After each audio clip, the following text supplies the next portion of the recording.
Hello class 8, this is Ruchi and welcome back to this channel। बच्चे देखिए, आज इस वीडियो में हम देखेंगे अपना हिंदी बुक से चैप्टर नंबर 1 विच इज स्वदेश। और बच्चे ये एक हमारा एक्सरसाइज वीडियो रहेगा। हम लास्ट वीडियो में चैप्टर नंबर 1 स्वदेश का एक्सप्लेनेशन देख चुके हैं बहुत ही इंटरेस्टिंगली, ठीक है, बहुत फनी वे में, बहुत इंटरेस्टिंग वे में हमने चैप्टर नंबर 1 स्वदेश का एक्सप्लेनेशन देख लिया था। पूरी कविता समझ ली थी कि भाई इस कविता में क्या है। तो बच्चे अब रहेगा हमारा ये एक्सरसाइज वीडियो। यहाँ पर हम इस चैप्टर का एक्सरसाइज देखेंगे देखेंगे भाई कि इस चैप्टर के एक्सरसाइज में क्या है, ठीक है। अच्छा, एक्सरसाइज स्टार्ट करने से पहले बच्चे हम इस चैप्टर के एक शॉर्ट रिकैप देख लें, जिससे कि हमारा जो भी पूरा चैप्टर होगा with in a few minutes वो कंप्लीट हो जाएगा, वो सारा हमें रिमाइंड हो जाएगा, ठीक है। तो जब हम एक्सरसाइज करेंगे तो वो सारी चीजें हमारे माइंड में फ्रेशन अप रहेंगी, ठीक है। तो देखेंगे, वह हृदय नहीं है पत्थर है जिसमें स्वदेश का प्यार नहीं, जो जीवित जोश जगा न सका उस जीवन में कुछ सार नहीं। इन लाइंस का मतलब है जी कि जिस व्यक्ति के अंदर अपने देश के प्रति प्यार नहीं है, जिस व्यक्ति के अंदर अपने देश के लिए कोई भाव नहीं है ना, जिस व्यक्ति के अंदर अपने देश के लिए कुछ कर गुजरने का जोश नहीं है, ऐसे व्यक्ति का संपूर्ण जीवन व्यर्थ है, अर्थात उसके जीवन का कोई मतलब नहीं है, ठीक है। ऐसे व्यक्ति का जीवन बेकार है जिसके मन में अपने देश के लिए प्यार नहीं है। जो इस धरती पे जन्मा है भैया, उस धरती के लिए उसको प्यार नहीं है तो फिर काय किससे प्यार करेगा वो।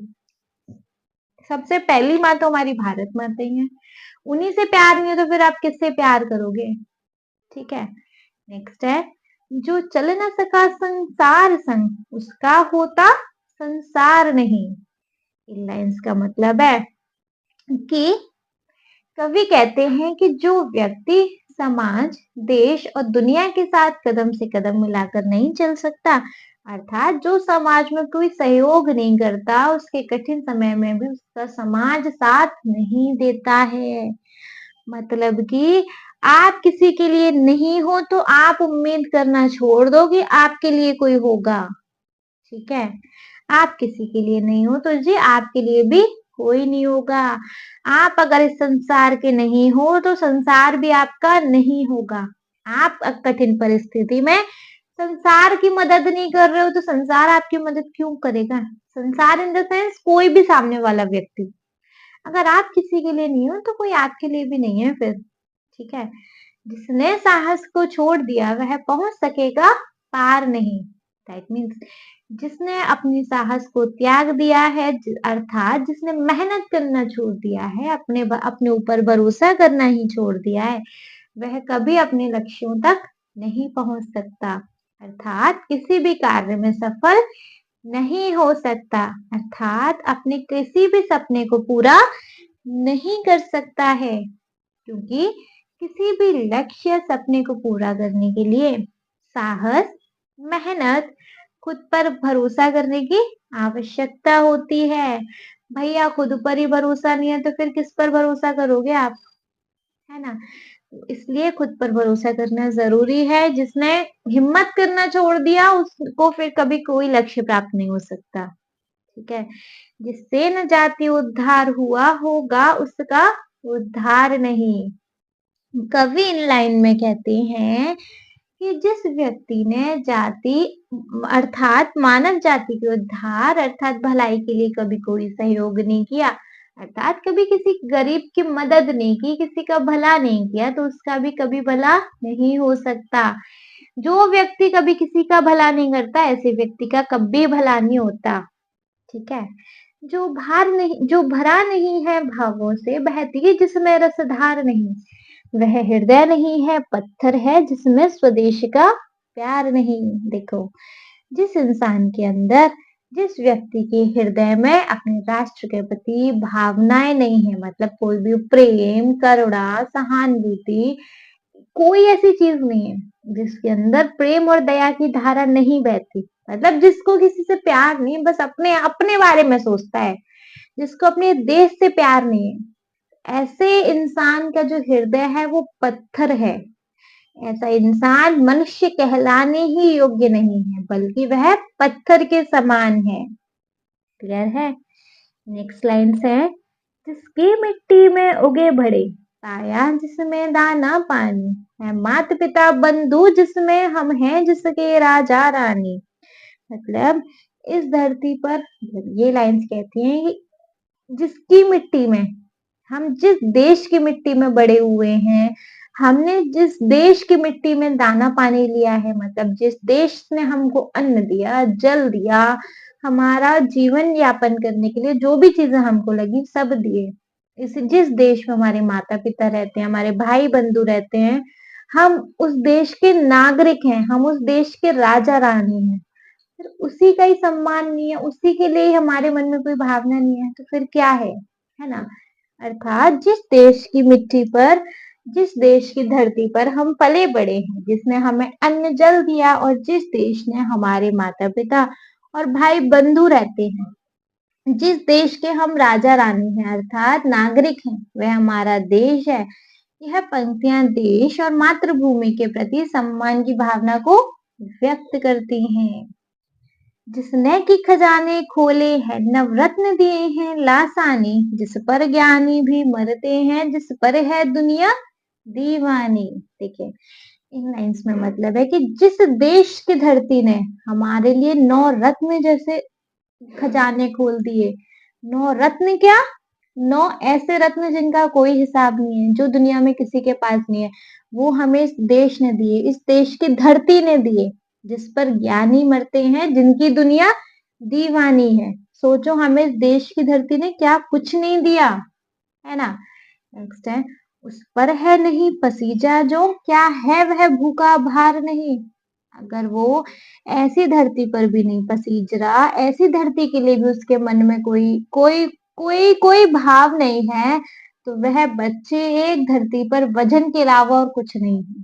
इन लाइंस का मतलब है कि जो व्यक्ति किसी भी बात पर, किसी भी परिस्थिति में, किसी भी सुख दुख में नहीं पिघलता है, द्रवित नहीं होता है, दया नहीं करता है, प्रभावित नहीं होता है, ऐसा व्यक्ति पृथ्वी पर बोझ के समान है। उसका पृथ्वी पर रहना व्यर्थ है। Get that? नेक्स्ट है, निश्चित है निस्संशय, निश्चित है जान एक दिन जाने को। भैया अगर आप ऐसा सोचोगे कि हम देश के लिए कुछ करेंगे तो फिर क्या हमारी जान चली जाएगी, तो बच्चे वो तो वैसे भी निश्चित है, इस चीज में कोई संदेह नहीं है कि जान तो एक दिन जानी है आपकी। आप कुछ ना करो, सिर्फ अपने ही अपने बारे में सोचते रहो, तब भी आपकी जान चली जाएगी एक दिन, है ना? ये तो एक ऐसा अटल सत्य है जिस पर कभी कोई संदेह नहीं हो सकता।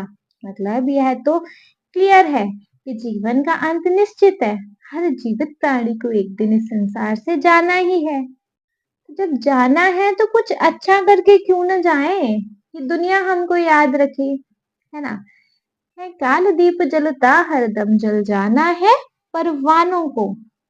यहाँ पे बच्चे कहा गया है इन लाइन में कि जो काल का दीपक है ना, वो हर दम जल रहा है, मतलब हमारा समय का चक्र हर दम चल रहा है, जल जाना है परवानों को। इस समय के चक्र में हर एक परवाने को जलना है, मतलब यहाँ पर हर एक मनुष्य को जाना है।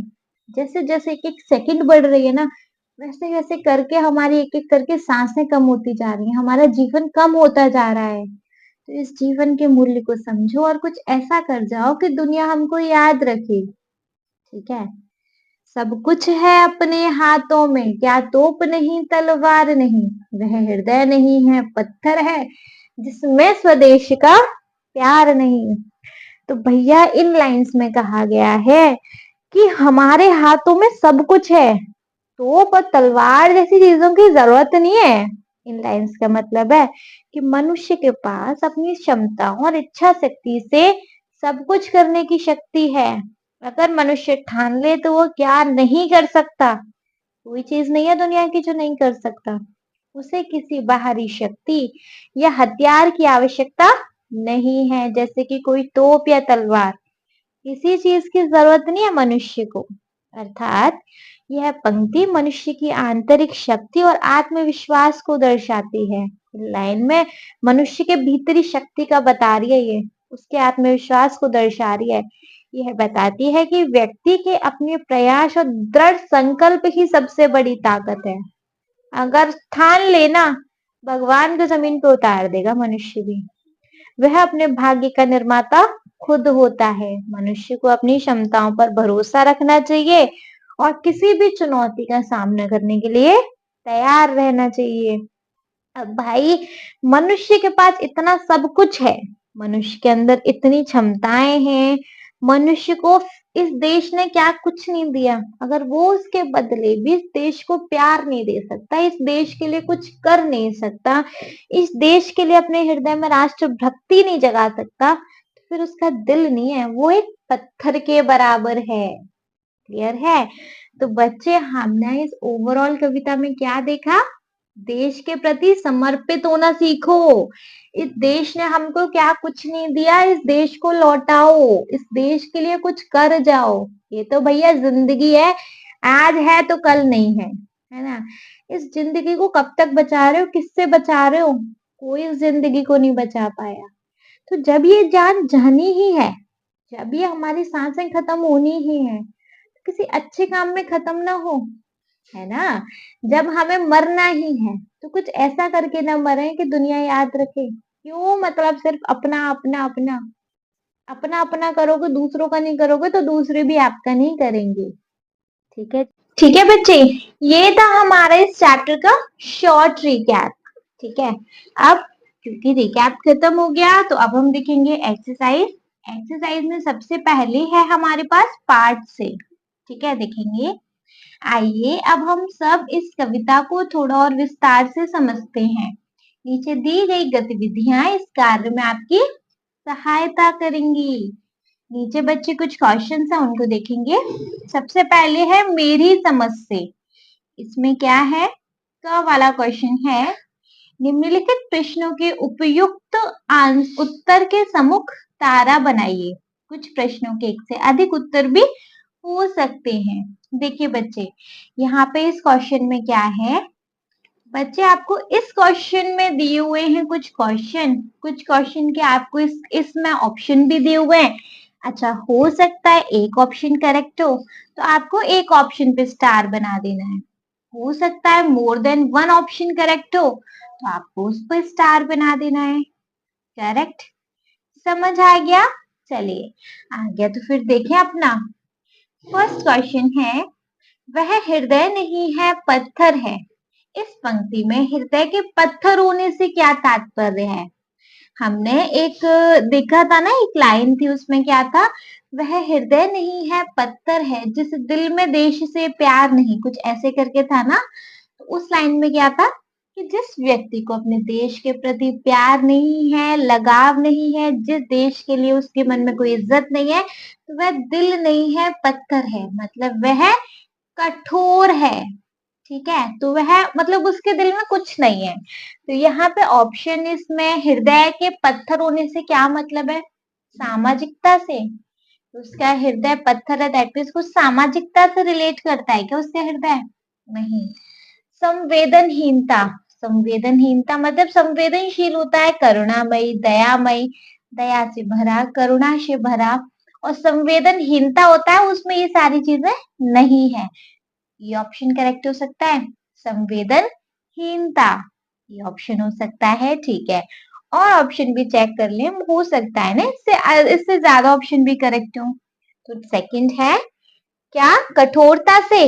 हाँ जी, हृदय उसका पत्थर है मतलब कठोर है, ये ऑप्शन भी करेक्ट है।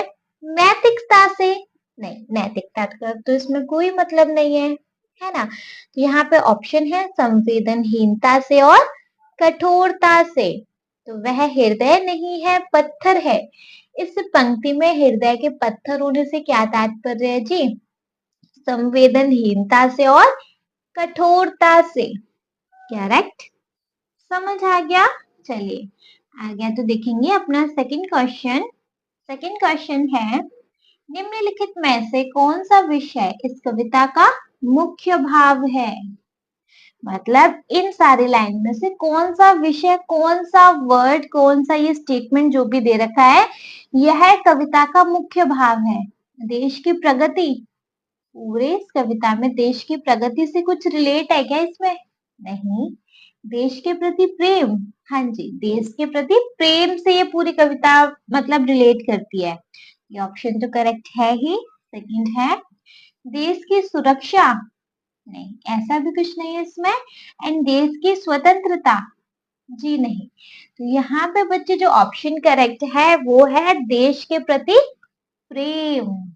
ठीक है, तो निम्नलिखित में से कौन सा विषय इस कविता का मुख्य भाव है?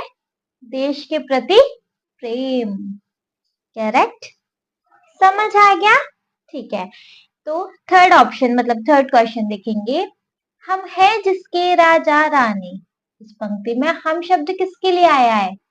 हम मतलब देश के सारे सब लोगों के लिए, देश में जितने भी नागरिक रहते हैं सबके लिए आया है ना? तो फर्स्ट ऑप्शन है देश के प्राकृतिक संसाधनों के लिए, मतलब जो भी सुख संसाधन है उनके लिए नहीं। देश में हम सब राजा रानी मतलब हम सब नागरिकों के लिए, है ना? सेकंड है देश की शासन व्यवस्था के लिए, नहीं।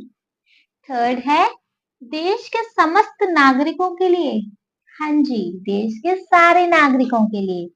एंड देश के सभी प्राणियों के लिए, प्राणियों में तो बच्चे जानवर भी आ जाते हैं, तो क्या जानवर पशु पक्षी के लिए भी है? नहीं, सिर्फ नागरिकों के लिए है ना? तो ऑप्शन है देश के समस्त नागरिकों के लिए। ठीक है, हम है जिसके राजा रानी, इस पंक्ति में हम शब्द किसके लिए आया है? देश के समस्त नागरिकों के लिए। करेक्ट, समझ आ गया जी? आ गया, तो चलिए फोर्थ वन देखेंगे। नाउ फोर्थ वन इज, कविता के अनुसार कौन सा हृदय पत्थर के समान है? कविता के अनुसार कौन सा हृदय पत्थर के समान है? जिसमें साहस की कमी है? नहीं। जिसके अंदर कोई दया भाव देश प्रेम नहीं है, वो पत्थर के समान है ना? सेकेंड ऑप्शन है जिसमें स्नेह का भाव नहीं है? नहीं। थर्ड है जिसमें देश प्रेम का भाव नहीं है? हाँ जी, जिस व्यक्ति के हृदय में देश प्रेम का भाव नहीं है उसका हृदय हृदय नहीं पत्थर है ना? और फोर्थ वन है हमारे पास जिसमें स्फूर्ति और उमंग नहीं है? नहीं, ऐसा कुछ नहीं है। तो थर्ड ऑप्शन करेक्ट है जिसमें देश प्रेम का भाव नहीं है। क्लियर? तो ये आंसर हो सकता है जी इसका। कविता के अनुसार कौन सा हृदय पत्थर के समान है? ऑप्शन हो सकता है जिसमें देश प्रेम का भाव नहीं है। Get that? क्वेश्चन समझ आ गया? ठीक है, चलो ख वाला इसका पार्ट देख लेंगे। हो सकता है कि आपके समूह के साथियों ने अलग अलग उत्तर चुने हो। अपने मित्रों के साथ विचार कीजिए, मतलब अपने मित्रों से विचार कीजिए कि आपने यही उत्तर क्यों चुने। भैया, हो सकता है कि आपका आंसर कुछ अलग हो, आपके फ्रेंड का आंसर कुछ अलग हो, है ना? तो आपको अपने फ्रेंड के साथ डिस्कस करना और उनसे पूछना है कि आपने अगर कोई अलग आंसर चुना है तो वो क्यों चुना है, उसका रीजन क्या है, तो आप खुद से करेंगे। ठीक है, नाउ नेक्स्ट क्वेश्चन है हमारे पास, मिलकर करें मिलान। देखेंगे जी इसमें क्या है। कविता में से चुनकर कुछ पंक्तियां नीचे स्तंभ 1 में दी गई हैं। उन पंक्तियों के भाव्य संदर्भ स्तंभ 2 में दिए गए हैं। पंक्तियों का उनके सही अर्थ या संदर्भों से मिलान कीजिए। देखिए जी, क्वेश्चन में क्या है कि एक तरफ स्तंभ 1 है जहां पे पंक्तियों की मतलब जो कविता की लाइन है वो है, एक तरफ स्तंभ 2 है जहां पे उन लाइंस का या तो मतलब है, अर्थ लिखा हुआ है या फिर उनसे रिलेटेड कुछ संदर्भ है। तो आपको इन लाइन को संदर्भ से मैच करना है। करेक्ट, करेंगे जी। फर्स्ट है स्तंभ 1 में, जिसने साहस को छोड़ दिया वह पहुंच सकेगा पार नहीं। क्या मतलब है भैया? जिसने साहस को छोड़ दिया, जिसने मेहनत करना छोड़ दिया, जिसने हिम्मत छोड़ दी, वह कभी अपने लक्ष्य तक नहीं पहुंच सकता, जिसके अंदर किसी काम को करने की हिम्मत नहीं है, वह अपने लक्ष्य तक नहीं पहुंच सकता। तो इन लाइंस का क्या मतलब है? देखो ऑप्शन में देखेंगे। फर्स्ट है, जिस देश की ज्ञान संपदा से समूचा विश्व प्रभावित है। नहीं। सेकंड है, जिस प्रकार युद्ध में तोप और तलवार की आवश्यकता हो सकती है, उसी प्रकार मनुष्य को प्रगति के लिए साहस और इच्छा शक्ति की आवश्यकता होती है। नहीं। थर्ड है, जिसने किसी कार्य को करने का साहस छोड़ दिया है, वह किसी लक्ष्य को प्राप्त नहीं कर सकता। बिल्कुल करेक्ट। तो फर्स्ट का ऑप्शन है थर्ड वाला, जिसने साहस को छोड़ दिया वह पहुंच सकेगा, पार नहीं। इसका थर्ड ऑप्शन है, जिस किसी ने कार्य को करने का साहस छोड़ दिया गया है, वह किसी लक्ष्य को प्राप्त नहीं कर सकता। करेक्ट। सेकंड है, जो जीवित जोश जगा न सका, उस जीवन में कुछ सार नहीं। मतलब कि भैया इसका क्या मतलब है?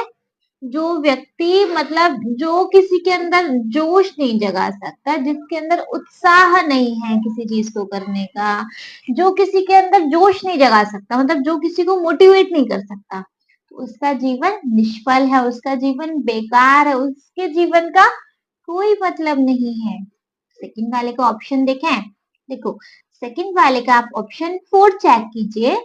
जो व्यक्ति अपने से दूसरों को भी प्रेरित और उत्साहित नहीं कर सकता, उसका जीवन निष्फल और अर्थहीन है। तो सेकंड है, जो जीवित जोश जगा न सका, उस जीवन में कुछ सार नहीं। इसका मतलब हो सकता है, इसका फोर्थ ऑप्शन करेक्ट है। जो व्यक्ति अपने से दूसरे को भी प्रेरित और उत्साहित नहीं कर सकता, उसका जीवन निष्फल और अर्थहीन है। Get that? क्लियर हो गया ये क्वेश्चन? चलिए क्लियर हो गया तो थर्ड देखेंगे। जिस पर ज्ञानी भी मरते हैं, जिस पर है दुनिया दीवानी। इसका मतलब क्या है? देखो, जिस पर ज्ञानी भी मरते हैं और जिसकी दुनिया दीवानी है, मतलब कि जिन नौ रत्नों पर ज्ञानी भी मरते हैं और जिन नौ रत्नों की दुनिया दीवानी है, ऐसे नौ रत्न हमारे देश में हैं, उन्हीं की बात हो रही है ना। इसका ऑप्शन फर्स्ट देखो स्तंभ 2 में, जिस देश की ज्ञान संपदा से समूचा विश्व प्रभावित है ना। जिस देश की ज्ञान संपदा से समूचा विश्व प्रभावित है। करेक्ट। समझ में आ गया? थर्ड का ऑप्शन है फर्स्ट। चलिए फोर्थ देखेंगे। सब कुछ है अपने हाथों में, क्या तोप नहीं तलवार नहीं। क्या मतलब है जी इसका? सब कुछ है अपने हाथों में, क्या तोप नहीं तलवार नहीं। इसका तो एक ही ऑप्शन बचा है जी, सेकंड वाला। चेक करो। जिस प्रकार युद्ध में तोप और तलवार की आवश्यकता होती है, उसी प्रकार मनुष्य को प्रगति के लिए मतलब आगे बढ़ने के लिए साहस और इच्छा शक्ति की आवश्यकता होती है ना। उसी प्रकार मनुष्य को प्रगति के लिए साहस और इच्छा शक्ति की आवश्यकता होती है। तो फोर्थ का ऑप्शन है जी 2। समझ में आ गया? एक बार इनको रीरीड कर लें। देखो फर्स्ट है, जिसने साहस को छोड़ दिया वह पहुंच सकेगा, पार नहीं। इसका कौन सा ऑप्शन करेक्ट हो सकता है जी? इसका हो सकता है थर्ड वाला। जिसने किसी कार्य को करने का साहस छोड़ दिया हो, वह किसी लक्ष्य को प्राप्त नहीं कर सकता।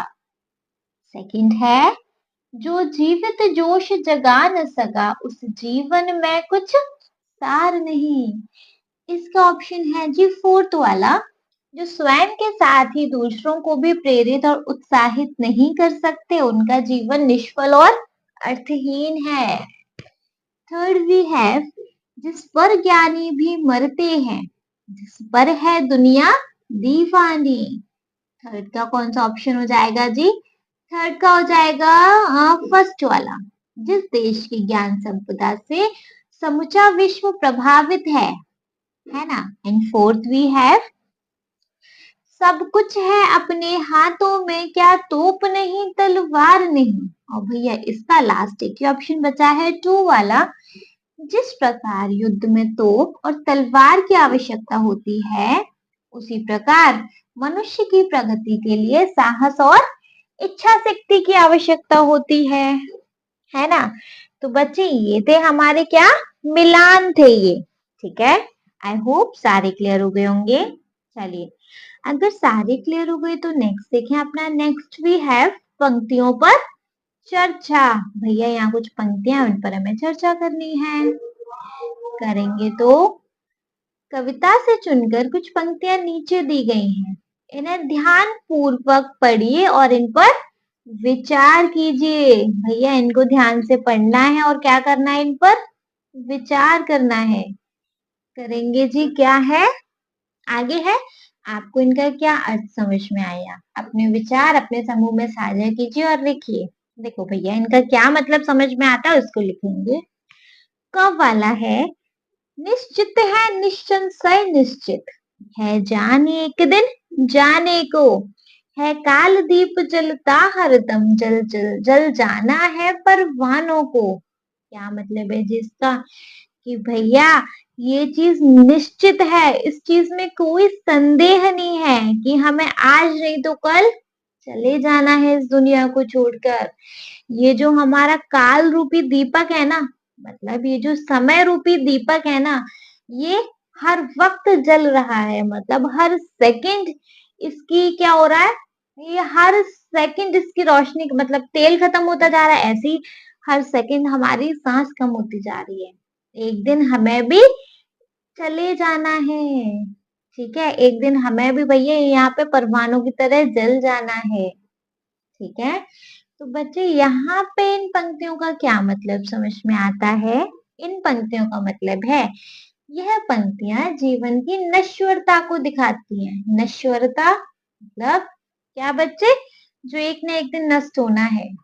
कवि कहते हैं कि मृत्यु निश्चित है, इसमें कोई संदेह नहीं है कि मृत्यु भैया निश्चित है, इसलिए जीवन को व्यर्थ नहीं जाने देना चाहिए। जैसे दीपक जलता है और परवाना उसकी लौ में जलकर अपनी आहुति देता है, वैसे ही हमें देश के लिए बलिदान देने को तैयार रहना चाहिए, ठीक है। समझ में आ गया। देखो कविता में से चुनकर कुछ पंक्तियां नीचे दी गई हैं, इन्हें ध्यान पूर्वक पढ़िए और इन पर विचार कीजिए। आपको इनका क्या अर्थ समझ में आया, अपने विचार अपने समूह में साझा कीजिए और लिखिए। निश्चित है निश्चय निश्चित है, जान एक दिन जाने को है, काल दीप जलता हरदम जल जाना है परवानों को। क्या मतलब है इनका, यह पंक्तियां जीवन की नश्वरता को दर्शाती हैं। कवि कहते हैं कि मृत्यु निश्चित है, इसलिए जीवन को व्यर्थ नहीं जाने देना चाहिए। जैसे दीपक जलता है और परवाना उसकी लौ में जलकर अपनी आहुति देता है, वैसे ही हमें देश के लिए बलिदान देने को तैयार रहना चाहिए। करेक्ट। एनी डाउट है बच्चे, नहीं है तो चलिए फिर ख वाला देखेंगे। सब कुछ है अपने हाथों में, क्या तोप नहीं तलवार नहीं, वह हृदय नहीं है पत्थर है, जिसमें स्वदेश का प्यार नहीं। तो बच्चे इन लाइंस का क्या मतलब है कि कि सब कुछ हमारे हाथों में है।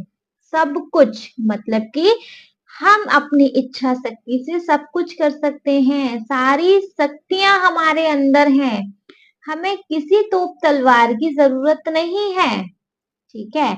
और उसके बाद भी अगर हम इस देश से प्यार नहीं करें, अगर इसके बाद भी हम सब कुछ कर सकते हैं, है ना, हम इस देश के खातिर बहुत कुछ कर सकते हैं, हम इस देश की भलाई के लिए बहुत कुछ कर सकते हैं, और ये जानते हुए भी कि हम बहुत कुछ कर सकते हैं, फिर भी कुछ ना करें तो बच्चे फिर हमारा जो हृदय है वो पत्थर है, जिसमें स्वदेश का प्यार नहीं। अगर अगर हमारे हाथ में सब कुछ होने के बाद भी अगर हम देश से प्यार नहीं कर रहे, तो फिर जो हृदय है ना, पत्थर है जिसमें स्वदेश का प्यार नहीं। इन पंक्तियों में कवि कहता है कि मनुष्य के पास शक्ति, साधन और साहस सब कुछ है, लेकिन अगर उसमें देश प्रेम नहीं है तो उसका हृदय पत्थर के समान है। यानी शक्तिशाली होकर भी देश के लिए प्रेम और भावना नहीं है तो वह व्यर्थ है। क्या मतलब है इन लाइनों का? इन पंक्ति में कवि कहता है कि मनुष्य के पास शक्ति, साधन और साहस सब कुछ है, लेकिन अगर उसमें देश प्रेम नहीं है तो उसका हृदय पत्थर के समान है। यानी शक्तिशाली होकर भी देश के लिए प्रेम और भावना नहीं है तो वह व्यर्थ है, वह बेकार है। क्लियर? लाइन समझ आ गई ये? आ गई तो चलिए फिर ग वाला देखेंगे। नाउ ग वाला वी हैव, जो भरा नहीं है भावों से, बहती जिसमें रसधार नहीं, वह हृदय नहीं है, पत्थर है जिसमें स्वदेश का प्यार नहीं। इन लाइन का मतलब क्या है? जिस व्यक्ति के अंदर बच्चे कोई भाव नहीं है, जिसके अंदर कोई रस धारा नहीं बहती, रस धारा मतलब जिसके अंदर कोई भावनाएं नहीं है, जो दूसरों के लिए नहीं बहता, जिसके मन में दूसरों के लिए प्यार, करुणा, दया कुछ भी नहीं है, तो बच्चे ऐसा जो हृदय है ना वो पत्थर के समान है, फिर जिसमें देश के लिए प्रेम नहीं है, वह संवेदनहीन है, वह निष्ठुर है। ठीक है, तो कवि यहाँ कहता है कि ऐसा हृदय जिसमें भावनाएं नहीं है, जो दूसरों के लिए न बहता है, वह वास्तव में हृदय नहीं बल्कि पत्थर है। विशेष रूप से यदि उसमें देश के प्रति प्रेम नहीं है तो वह संवेदनशील और निष्ठुर है। भैया फिर वो बेकार है। ठीक है, तो बच्चे कवि यहाँ कहता है कि एक ऐसा हृदय जिसमें भावनाएं नहीं है, जो दूसरों के लिए नहीं बहता है, वह वास्तव में हृदय नहीं है बल्कि पत्थर है। विशेष रूप से यदि उसमें देश के प्रति प्रेम नहीं तो वह संवेदनहीन और निष्ठुर है। क्लियर है ये क्वेश्चन? अच्छा, किसी भी क्वेश्चन में बच्चे आपको किसी भी टाइप का कोई भी डाउट रहता है तो कमेंट बॉक्स है ना, आप कमेंट बॉक्स में अपने कमेंट्स को ड्रॉप कर सकते हैं। कोई भी प्रॉब्लम आ रहा है, कुछ भी, आप सारे अपने डाउट्स को उधर ड्रॉप कर सकते हैं। ओके, चलिए नेक्स्ट क्वेश्चन भी है सोच विचार के लिए। इसमें देखेंगे कविता को पुनः ध्यान से पढ़िए, पता लगाइए और लिखिए। भैया कविता वविता तो खैर हम नहीं पढ़ रहे, लेकिन देख लेंगे इसमें आगे क्या है। देखो, क वाला है, हम है जिसके राजा रानी। पंक्ति में राजा रानी किसे और क्यों कहा गया है? तो बच्चे राजा रानी किसको कहा गया है? एक्चुअली राजा रानी हम ही को कहा गया है। हम मतलब हमसे मतलब है देश के सारे नागरिकों को। और राजा रानी क्यों क्या कहा गया है? क्योंकि यह देश हमारा है, हम इसके स्वामी हैं और हमें इसकी गरिमा और इसका अधिकार प्राप्त है। यह पंक्ति आत्मसम्मान और नागरिक गरिमा को दर्शाती है ना? भैया हम इसके राजा रानी क्यों है? राजा रानी का क्या कर्तव्य होता है? अपने अपने राज्य की रक्षा करना। तो हम सब क्योंकि बच्चे इस देश के नागरिक हैं, तो हम सभी इंडिविजुअल मतलब सब अपने आप में इस देश के राजा रानी है। हमारे पास सारे अधिकार हैं, हमारे पास इस देश की रक्षा करने का भी अधिकार है फिर, है ना? इस पंक्ति में हम से तात्पर्य देश के नागरिकों से है। उन्हें राजा रानी इसलिए कहा गया है क्योंकि यह देश हमारा है, हम इसके स्वामी हैं और इससे हमें गरिमा और अधिकार प्राप्त हैं। यह पंक्ति आत्मसम्मान और नागरिक गरिमा को दर्शाती है। क्लियर है? समझ में आ गया? तो हम हैं जिसके राजा रानी। पंक्ति में राजा रानी किसे और क्यों कहा गया है? इस पंक्ति में हम से तात्पर्य देश के नागरिकों से है। उन्हें राजा रानी इसलिए कहा गया है क्योंकि यह हमारा देश है, हम इसके स्वामी हैं और इससे हमें गरिमा और अधिकार प्राप्त है। यह पंक्ति आत्मसम्मान और नागरिक गरिमा को दर्शाती है।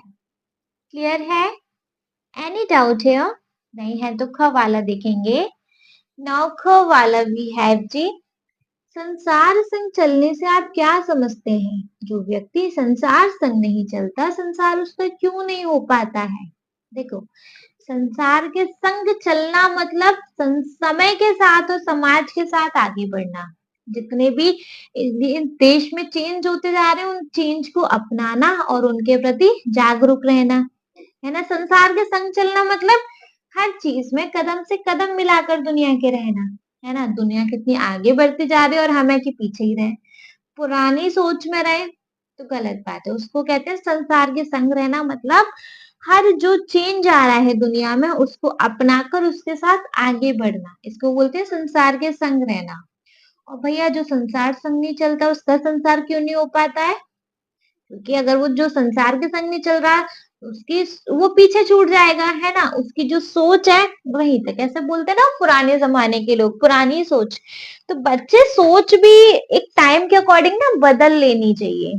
क्यों बदल लेनी चाहिए? अगर आप टाइम के अकॉर्डिंग अपनी सोच को बदल लोगे तो क्या रहेगा, दुनिया में आसानी से जी लोगे। और नहीं तो बच्चे आपको बड़ी कठिनाई आएगी, ठीक है। तो संसार संग चलने से आप क्या समझते हैं? जो व्यक्ति संसार संग नहीं चलता, संसार उसका क्यों नहीं हो पाता है? तो समाज और समय के साथ आगे बढ़ना, बदलावों को अपनाना और जागरूक रहना। जो व्यक्ति संसार संग नहीं चलता है वह पीछे छूट जाता है, उसकी सोच सीमित हो जाती है और वह दुनिया की प्रगति से कट जाता है। क्लियर है? कोई डाउट है बच्चे? नहीं है? लाइन समझ में आ गई?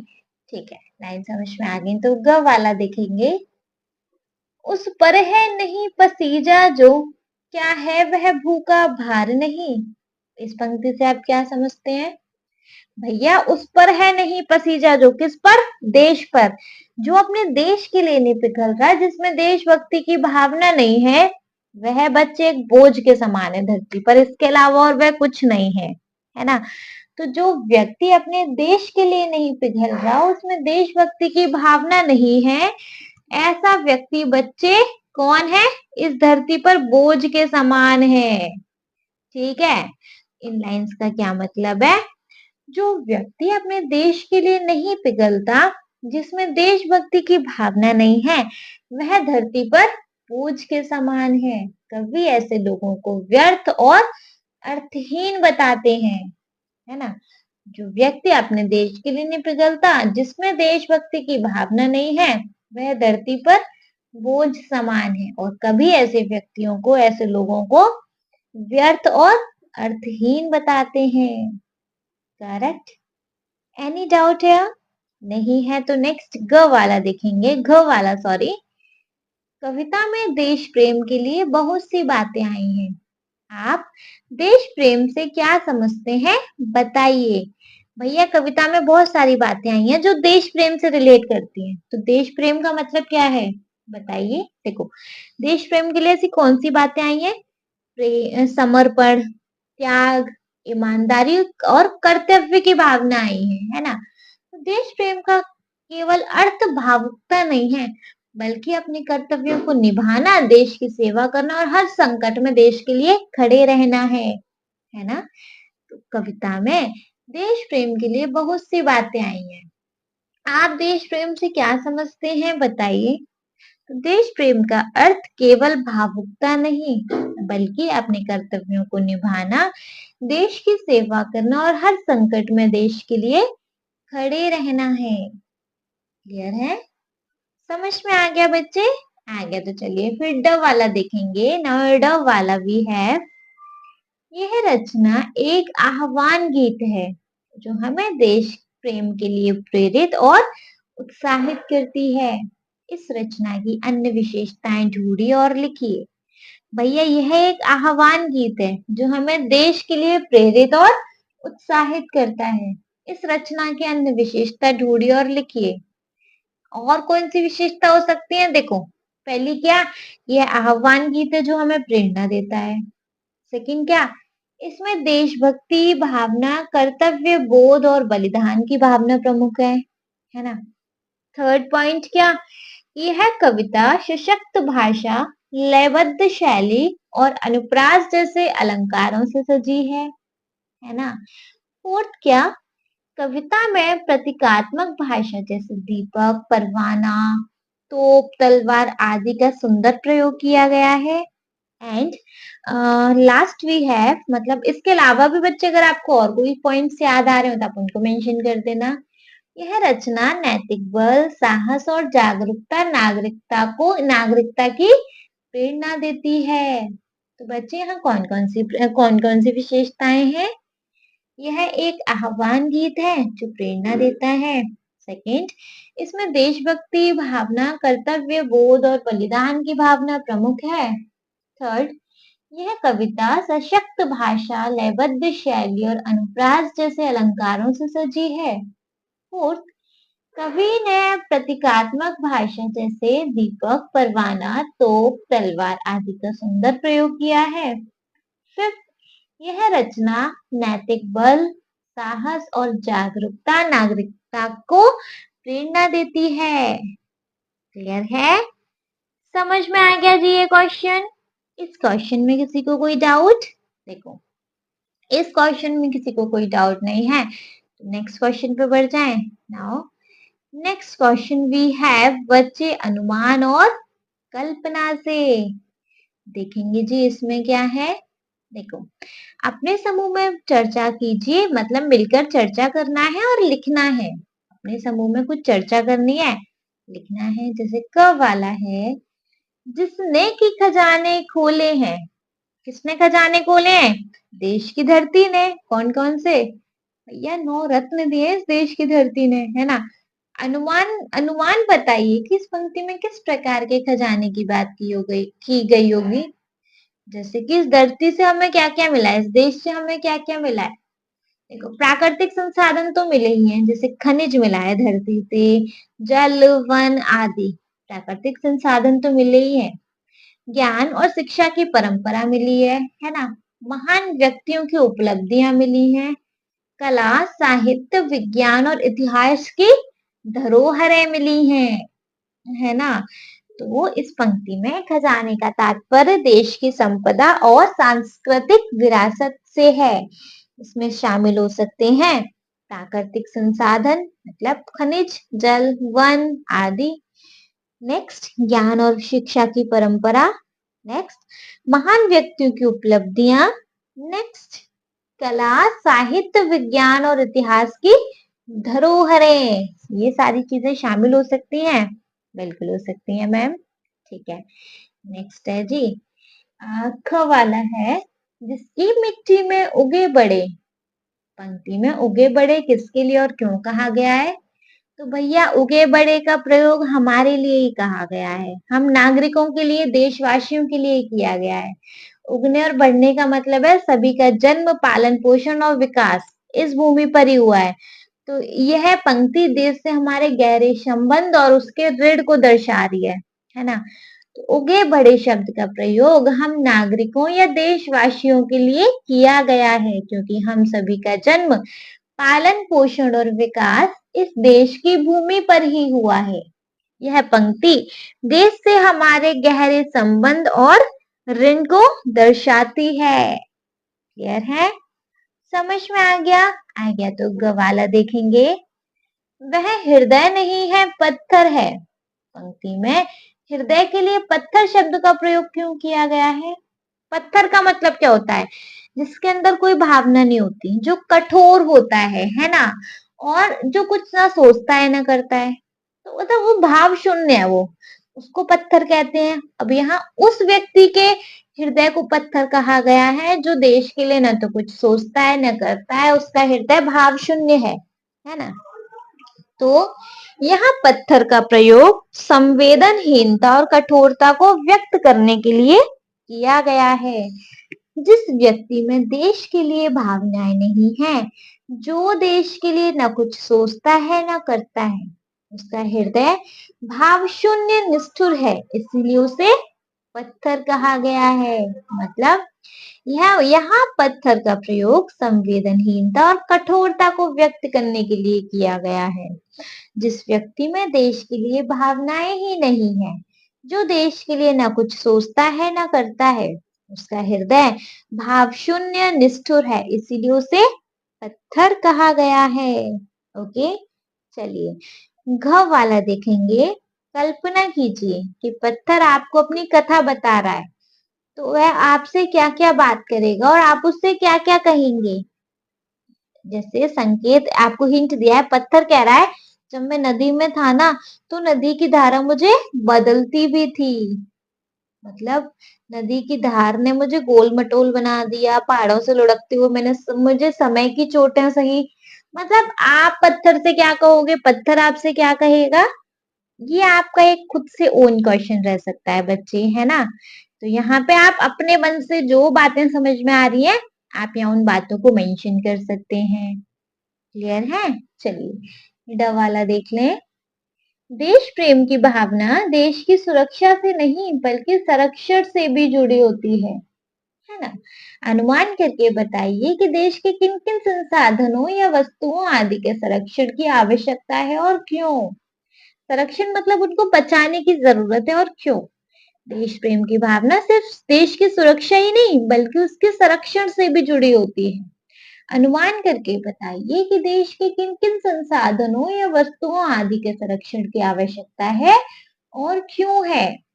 तो भैया, देश प्रेम का संबंध केवल युद्ध से नहीं होता बल्कि देश के संसाधनों की रक्षा से भी है। इनमें शामिल है जल स्रोत हमारे, जैसे नदियां, झीलें, वर्षा जल, इनकी भी तो रक्षा करनी है। वन और वन्य जीव, मतलब कि जंगल और जंगल में रहने वाले जीव, मतलब जैव विविधता। नेक्स्ट, संस्कृति और विरासत, मतलब हमारी बहुत सारी ऐसी ऐतिहासिक स्मारक हैं, हमारी भाषाएं, हमारी परंपराएं, उनको भी तो बचा के रखना है। नेक्स्ट, प्राकृतिक संसाधन, जैसे भैया प्राकृतिक संसाधन क्या? कोयला, लोहा, खनिज, बहुत सारी ऐसी चीजें हैं। पर्यावरण, भैया हमारी वायु, मिट्टी, जलवायु, इसको भी तो बचा के रखना चाहिए, इनका भी तो ध्यान रखना है। शिक्षा और ज्ञान, मतलब विद्यालय, पुस्तकालय और विश्वविद्यालय, इनका भी तो ध्यान रखना बनता है जी, है ना? ठीक है, समझ में आ गया ये? अगर ये समझ में आ गया फिर देख लें अपना नेक्स्ट क्वेश्चन। ठीक है, समझ में आते जा रहे हैं ना जी? ठीक है। Now next question we have, बच्चे कविता की रचना। बच्चे इसमें है, जिसकी मिट्टी में जो बड़े, पाया जिसमें दाना पानी, है माता पिता बंधु जिसमें हम हैं जिसके राजा रानी। इन पंक्तियों के अंतिम शब्दों को ध्यान से देखिए। दाना पानी और राजा रानी, इन शब्दों की अंतिम ध्वनि एक सी है। है इस विशेषता को तुक मिलाना कहते हैं। दाना पानी राजा रानी, ठीक है। अब नीचे दिए गए प्रश्नों पर 5-5 के समूह में मिलकर चर्चा कीजिए और उनके उत्तर लिखिए। जैसे क वाला है, शब्दों के तुक मिलाने से कभी कविता में क्या विशेष प्रभाव पड़ा है? बताइए। कविता में एक लय आ रहा है, मतलब हम उसको लय से और संगीत के तरीके से गा पा रहे हैं, है ना? और याद करने में इसको आसानी होती है। भैया कोई भी इस कविता को याद करेगा आसानी से याद हो जाएगी। कविता में मनोरंजन और आकर्षण है और तुकबंदी के कारण भाव और विचार अधिक प्रभावशाली ढंग से व्यक्त हुए हैं, है ना? जैसे चलो देखेंगे, कविता में लय और संगीतमकता आती है, पाठकों या श्रोताओं को याद रखने में आसानी होती है, कविता में मनोरंजन और आकर्षण बढ़ता है, तुकबंदी के कारण भाव और विचार आदि प्रभावशाली ढंग से व्यक्त होते हैं। उदाहरण, दाना पानी राजा रानी, यह जोड़ी कविता को कितना सुंदर और गेय बनाती है ना? ठीक है, चलो ख वाला देखेंगे। कविता को प्रभावशाली बनाने के लिए और क्या-क्या प्रयोग किए गए हैं, तो बताइए जी। प्रतीकात्मक भाषा यूज हो रही है, जैसे पत्थर, परवाना, तोप, तलवार, है ना? भावात्मक अपील हो रही है यहाँ पे। भावात्मक जैसे देश व्यक्ति के लिए, त्याग के लिए, साहस को जगाने के लिए। पुनरावृत्ति हो रही है, मतलब यह लाइन बार बार आ रही है। वह हृदय नहीं है पत्थर है, ये लाइन बार बार आ रही है। यह मतलब विचार करने पे मजबूर करती है लाइन। आह्वान शैली हो रही है, मतलब पाठकों को प्रेरित कर रही है। लय और गति भी है इसमें, मतलब यह भाषा को सरल, प्रवाहमयी और तेज है, जो संदेश को ताकत देती है ना? तो देखो, इस कविता को प्रभावशाली बनाने के अन्य प्रयोग, जैसे प्रतीकात्मक भाषा, जैसे पत्थर, परवाना, तोप और तलवार। भावनात्मक अपील जैसे देशभक्ति, त्याग, साहस को जगाना। नेक्स्ट, पुनरावृत्ति जैसे वह हृदय नहीं है पत्थर है, पंक्ति बार बार आती है जिससे विचार गहराता है। आह्वान शैली मतलब कविता पाठकों को प्रेरित करती है। लय और गति मतलब कविता की भाषा सरल, प्रवाहमयी और तेज है जो संदेश को ताकत देती है। करेक्ट है? समझ में आ गया?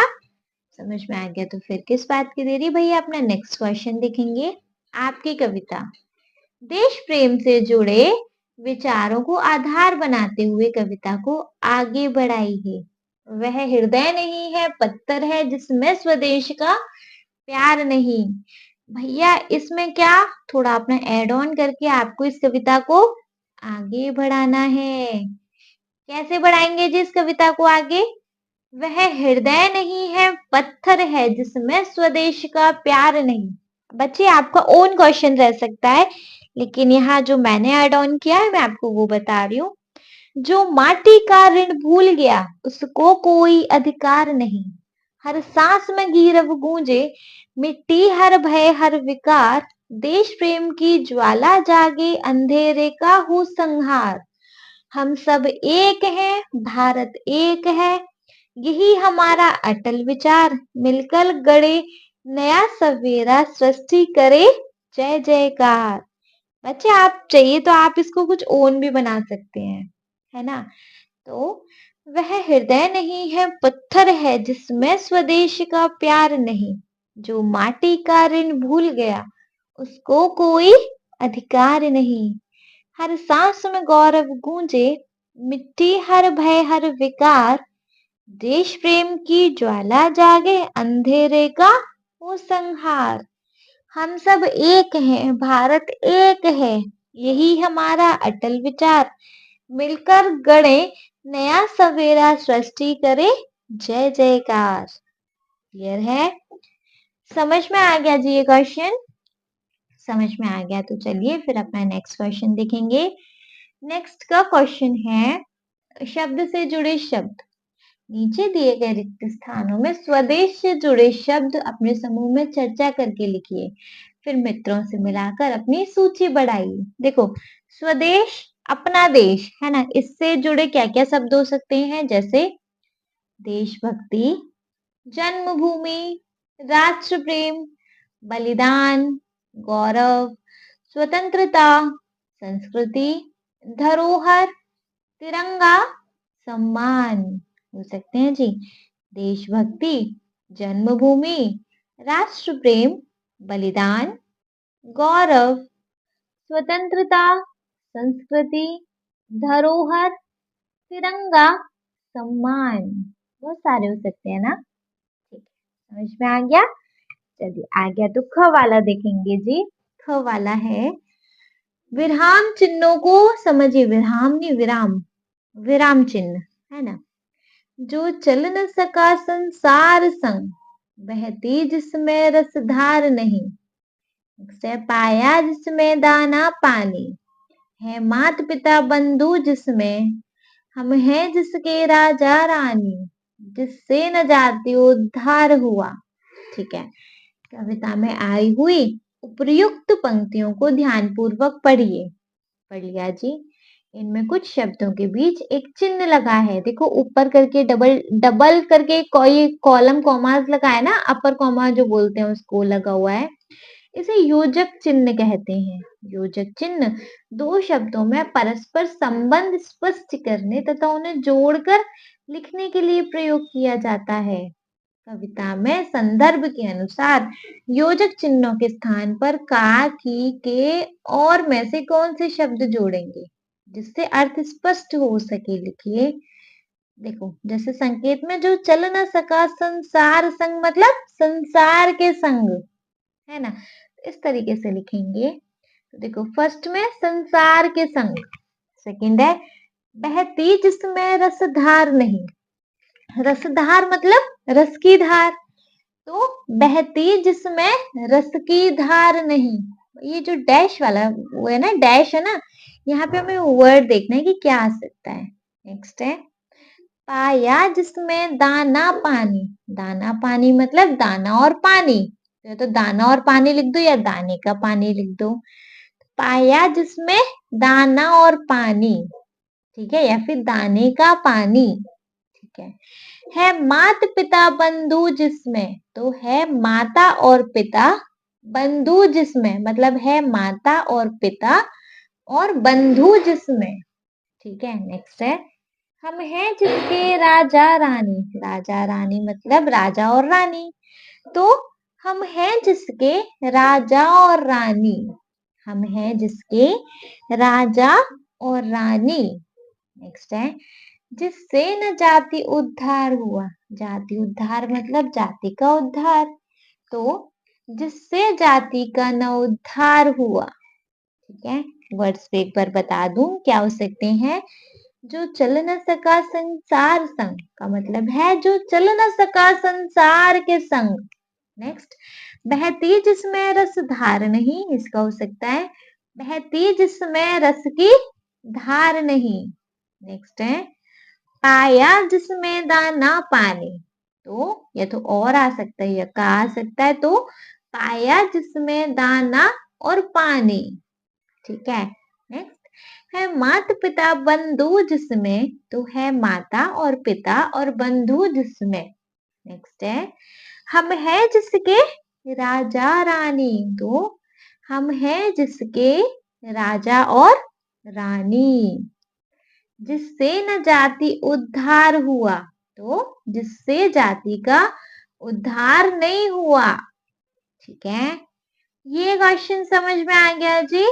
आ गया तो चलिए फिर नेक्स्ट देखेंगे शब्द मित्र। इसमें क्या है जान एक दिन जाने को, है काल दीप जलता हरदम, मतलब क्या है जी?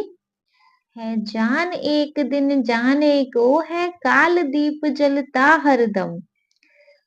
उपर्युक्त पंक्तियों पर ध्यान दीजिए। इन पंक्तियों में है शब्द पहले आया है जान एक दिन, तो है शब्द पहले आया है, इसके कारण कविता में लयात्मकता आ गई, मतलब एक लय बन के हम इस कविता को गा सकते हैं। यदि है का प्रयोग पंक्ति के अंत में किया जाए तो यह गद्य जैसी लगने लगेगी। जान एक दिन जाने को है, एक स्टोरी जैसा, एक लाइन जैसा लगेगा, है ना। तो जान एक दिन जाने को है, कालदीप हरदम जलता है, इन लाइन इस है को पहले लगा के कविता बना दी है ना। अब आप कविता में से ऐसी पंक्तियों को चुनिए जिनमें है शब्द का प्रयोग पहले हुआ है।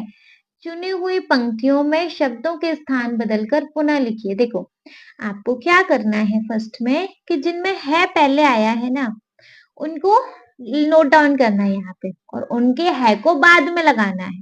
करेंगे जैसे देखो है जान एक दिन जाने को, तो बदली हुई पंक्ति क्या हो सकती है, जान एक दिन जाने को है काल दीप जलता हरदम, तो कालदीप हरदम जलता है। और पंक्तियां क्या हो सकती हैं भैया बताइए। है माता पिता बंधु जिसमें, तो माता पिता बंधु जिसमें है सब कुछ अपने हाथों में, तो सब कुछ अपने हाथों में है। तो भैया तीनों और पंक्तियां क्या हैं जी, दो और पंक्तियां, मतलब है माता पिता बंधु जिसमें, अब जिसमें माता पिता और बंधु है सब कुछ अपने हाथों में, तो सब कुछ अपने हाथों में है, ठीक है। नेक्स्ट है अब नीचे दी गई पंक्तियों में है शब्द का प्रयोग पहले करके पुनः पंक्तियों को लिखिए और देखिए कि पंक्तियों के सौंदर्य में क्या परिवर्तन आया। अपने साथियों में चर्चा कीजिए। अब देखो भैया है को अब पहले चेंज मतलब पहले लिखना है। जिस पर ज्ञानी भी मरते हैं, जिस पर है दुनिया दीवानी, तो है को पहले लिख देना है। तो भैया इसका क्या हो सकता है ज्ञानी भी जो उस पर मरते, है दुनिया, है दीवानी दुनिया जो उस पर, है ना। पहले किया तो देखो ये चेंज आ गया। परिवर्तन और सौंदर्य, सौंदर्य पर चर्चा। जब है को पहले रखा गया तो लयात्मकता बढ़ी, नाटकीयता आई और काव्य शैली अधिक प्रभावशाली बनी। यह प्रयोग कविता को गीतात्मक और भाव प्रधान बनाता है। भैया है पहले लगा दिया तो कविता की पंक्ति मतलब एकदम से बदल गई, है बाद में लगा दिया तो कविता की पंक्ति एकदम से बदल गई। तो आ रहा है जी चेंज इसमें? ठीक है, चलो आ रहा है तो इसका घ वाला देखें। ठीक है, घ वाला है जी समानार्थी शब्द। समानार्थी शब्द लिखने हैं तो बहुत सिंपल है, कविता में से चुनकर कुछ शब्द निम्न तालिका में दिए गए हैं। तालिका दी है ना, इसमें दिए हैं। ठीक है, दिए गए शब्दों में इनके समानार्थी शब्द ढूंढकर तालिका में दिए गए रिक्त स्थानों पर लिखिए। क्या करना है जी आपको? कविता में दिए गए शब्द ढूंढकर, मतलब आपको शब्द ढूंढकर, ये भू वगैरह ये सारे समानार्थी है ना, इनमें आपको क्या करना है जी? क्या लिखना है? ये आपको ये जो बॉक्स दिया है ना, ये ऑरेंज कलर का, इनमें से सबके क्या निकालने हैं? समानार्थी। जैसे भू का क्या हो सकता है? भू मतलब धरती, तो क्या हो सकता है? धरा। देखो इसी का समानार्थी हो सकता है, और पृथ्वी इसका समानार्थी शब्द हो सकता है ना? तो धरा और पृथ्वी। दीप का क्या हो सकता है भाई? दीप का हो सकता है, दीपक हो सकता है, और प्रदीप हो सकता है। ये तो आप ग्रामर से अच्छे से याद करके आए होंगे, है ना? तो दीप का हो सकता है दीपक और प्रदीप। हृदय का क्या हो सकता है जी? हृदय का हो सकता है दिल और जी। तलवार का असी और कृपाण। दुनिया का संसार और जग। पत्थर का पाषाण और पाहन। तो देखो भू का धरा और पृथ्वी, दीप का दीपक और प्रदीप, हृदय का दिल और जी, तलवार का अस्सी और कृपाण, दुनिया का संसार और जग, पत्थर का पाषाण और पाहन। ठीक है, समझ में आ गया? समझ में आ गया तो फिर नेक्स्ट क्वेश्चन देख लें जी। नाउ बच्चे नेक्स्ट क्वेश्चन है कविता का शीर्षक। भैया कविता का शीर्षक देख लेंगे, कविता का शीर्षक क्या है? अभी तो बहुत सारा बचा है। कविता का शीर्षक है वह हृदय नहीं है पत्थर है जिसमें स्वदेश का प्यार नहीं। इस कविता का शीर्षक है स्वदेश। कई बार कवि कहता है कि किसी पंक्ति को ही कविता का शीर्षक बनाते हैं। यदि आपको भी इस कविता की किसी एक पंक्ति को चुनकर नया शीर्षक देना है तो आप कौन सी पंक्ति चुनेंगे? कौन सी पंक्ति चुनेंगे? भैया जो बार बार आ रही है वही देख लो आप। वह हृदय नहीं है पत्थर है जिसमें स्वदेश का प्यार नहीं। भैया क्यों चुनेंगे आप? मैं ये वाली पंक्ति देने चाहूंगा, वह हृदय नहीं है पत्थर है। क्यों? रीजन बताओ। प्रभावशाली और दोहराई गई पंक्ति है। यह पंक्ति कविता में बार बार आ रही है जो इसे केंद्र बिंदु बनाती है। इससे कवि का मुख्य संदेश पता चल रहा है। देशभक्ति की अनुपस्थिति में मनुष्य का हृदय निष्ठुर हो जाता है, जोरदार ढंग से उभरता है। नेक्स्ट है भावात्मक गहराई। यह पंक्ति पाठक के मन में झकझोरने वाला प्रभाव छोड़ती है जो कविता के भाव को मजबूत बनाता है। नेक्स्ट है जी देश प्रेम का केंद्रीय संदेश। पूरी कविता का मूल यही है कि स्वदेश प्रेम ही जीवन को सार्थक बनाता है, और इस पंक्ति में यह बात सीधे तीखे और मार्मिक तरीके से व्यक्त हुई है। नेक्स्ट है इसलिए वह हृदय नहीं है पत्थर है इस कविता के लिए एक उपयुक्त और अर्थपूर्ण वैकल्पिक शीर्षक हो सकता है। स्वदेश की जगह हम ये शीर्षक भी इधर डाल सकते हैं। क्लियर है बच्चे? चलो आपकी बात में देखेंगे। नीचे कुछ चित्र दिए गए हैं, उन पर सही का टिक लगाइए जिन्हें आप स्वदेश प्रेम की श्रेणी में रखना चाहें। देखो लड़की एक मतलब पेड़ों को पानी दे रही है, अपने देश का काम कर रही है, टिक का काम है, ठीक है। नेक्स्ट क्या भैया? सब लोग टीवी देख रहे हैं, कोई स्वदेश का मतलब नहीं है। दो लोग खेल रहे हैं, स्वदेश में आता है, ठीक है भैया। नेक्स्ट वाले फोटोग्राफी में क्या हो रहा है? अच्छा इसको आप खुद ही करेंगे प्लीज, है ना? बाल्टियां भर रहे हैं, पानी भर रहे हैं, इसको आप, ये आपको होमवर्क रहेगा, इसको आप खुद ही करेंगे। जो आपको लगता है जिसमें देश प्रेम है, करुणा है, दया है, देश के लिए कुछ है, टिक कर देंगे उसको। जिसमें लग रहा है कि ऐसा कुछ नहीं है, अनटिक रहेगा वो। अब नेक्स्ट है, अब आप अपने उत्तर के पक्ष में तर्क भी दीजिए। भैया आपको रीजन भी देना है यहाँ पे कि आपने ऐसा मतलब जो टिक किया है वो क्यों किया है। नेक्स्ट वी हैव हमारे अस्त्र अस्त्र शस्त्र। अस्त्र शस्त्र क्या है जी, देखेंगे इसमें अस्त्र शस्त्र में क्या है। देखो, सब कुछ है अपने हाथों में, क्या तोप नहीं तलवार नहीं। तो देश की सीमा पर सैनिक सुरक्षा प्रहरी की भांति खड़े रहते हैं। वे बुरी भावना से अतिक्रमण करने वालों का सामना तोप तलवार बंदूक आदि से करते हैं। आप बताइए कि निम्नलिखित स्वदेश प्रेमियों के अर्थ शस्त्र क्या होंगे। भैया विद्यार्थी का अस्त्र और शस्त्र क्या होगा, कलम कॉपी, यही तो होंगे, है ना। ज्ञान और अनुशासन, अध्यापक का क्या होगा, पाठ्यक्रम।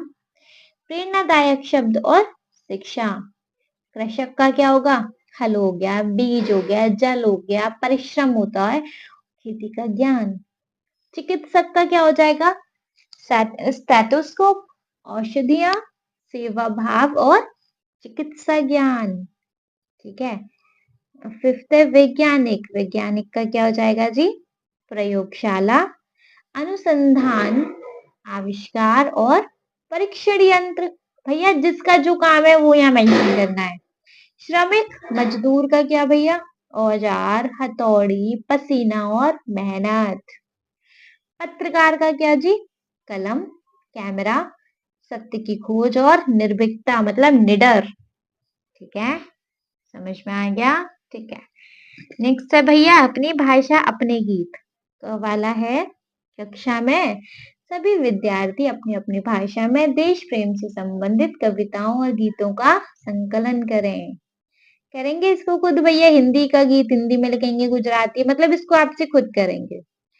ख वाला है, किसी एक गीत की कक्षा में संगीतात्मकता प्रस्तुति भी करें। खुद ही करेंगे जी इसको। ठीक है, नेक्स्ट देखेंगे बच्चे। Now next question we have, तिरंगा झंडा कब प्रसन्न और कब उदास। राष्ट्रीय ध्वज मतलब तिरंगा झंडा देश का सम्मान है। किसी एक दिन सोने से पहले अपने पूरे दिन के कार्यों को याद कीजिए और विचार कीजिए कि आपने किन कार्यों से तिरंगा झंडा उदास हुआ होगा और किन कार्यों से तिरंगे झंडे को प्रसन्नता हुई होगी। खुद ही करेंगे इसको भैया। अपने दिन का दिनचर्या याद करो और आपको क्या लगता है कि ये काम हमने अच्छा किया तो तिरंगा झंडा खुश होगा। आपको लगता है कि ये काम गलत है, हमने गलत किया तो तिरंगा झंडा उदास होगा। खुद करेंगे। नेक्स्ट वी हैव झरोके से। इसमें हमें कुछ इंपॉर्टेंट चीज पता रह मतलब बताई जाती है। अपने देश प्रेम से संबंधित स्वदेश कविता पढ़ी। अब आप स्वदेश कपड़े खादी से संबंधित सोहन लाल द्विवेदी की कविता खादी गीत का एक अंश पढ़िए। भैया पढ़ लेते हैं। खादी के धागे धागे में अपनेपन का अभिमान भरा, माता का इसमें मान भरा, अन्याय का अपमान भरा। खादी के रेशे रेशे में अपने भाई का प्यार भरा, माँ बहनों का सत्कार भरा, बच्चों का मधुर दुलार भरा। खादी की रजत रजत चंद्रिका जब आकर तन पर मुस्काती है, तब नव जीवन की नई ज्योति अंत स्थल में जग जाती है। ठीक है, ये एक हमारी मोहन लाल जी की क्या है, खादी से रिलेटेड एक कविता है जिसको बस यहाँ पढ़ने के लिए बोला था, पढ़ लिया बस जी, चैप्टर खत्म। इस कविता में फिर अब और कुछ नहीं है, मतलब इसकी एक्सरसाइज में और कुछ नहीं है। इसके साथ हो गया जी हमारा चैप्टर खत्म। आई होप मैं इस चैप्टर को आपको बहुत अच्छे से कन्वे कर पाई होंगी एक्सप्लेनेशन और एक्सरसाइज के साथ। अगर आपको एक्सप्लेनेशन और एक्सरसाइज बच्चे अच्छे से क्लियर हो गई है तो प्लीज प्लीज प्लीज चैनल को सब्सक्राइब कर लीजिए। आपको यहाँ सारे सब्जेक्ट का कंटेंट अवेलेबल होने वाला है बहुत जल्द। उसके साथ साथ अगर आपको ये वीडियो पसंद आई हो तो जी आप इस वीडियो को एक लाइक कर दीजिएगा, चैनल को सब्सक्राइब तो जरूर ही करेंगे और आपके जिन फ्रेंड्स के लिए ये वीडियो हेल्पफुल रहता है उनको इस वीडियो को उठा के शेयर कर दीजिएगा। Okay, thank you so much.